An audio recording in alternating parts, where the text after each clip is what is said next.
Ayan, otsukaresama sama des. Minasang. So, kakatapos lang nating trabaho, no? Kahit Sabado ngayon, may trabaho tayo sa ospital. So, syempre, nandito na tayo sa Japan. Trabaho na naman ulit, no? So, tabi tayo ako ngayon ng steam na, talbos ng kamote. So, meron naman tayong tanim ng kamote, no? So, mangunguha tayo ngayon ng talbos ng kamote. Iniisip ko pa lang kasi may dala kasi akong ginamos. Kami mga Bisaya, mahilig kami sa ginamos or bagoong na isda. O, di ba? Masarap 'yun. So, may bitbit ako no, nakadala ako, nakalusot sa airport. So, ayun. 'Yun ang gagawin kong ulam. Di ba nga? Mag-grocery ako ngayon sa ating garden. Magdadrive na muna ang lola nyo, no? Ayan, nandito na tayo sa bahay, no? So, mangunguha tayo ng talbos ng kamote.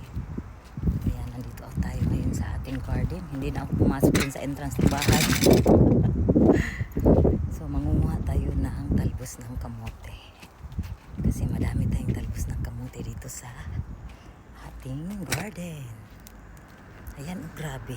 Dami nila. Ayan, oh, nakakatuwa, no? Ang dami nila, no? Ayan. Meron pa mga kalabasa, iyan, dyan. Ayan. So, magtatalbos tayo, no? Gusto kong kumain ng, ngayon, talbos ng kamote.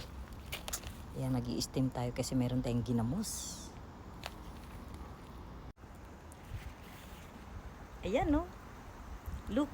Ayan, so, ito yung gusto kong ulamin ngayon at iba pa.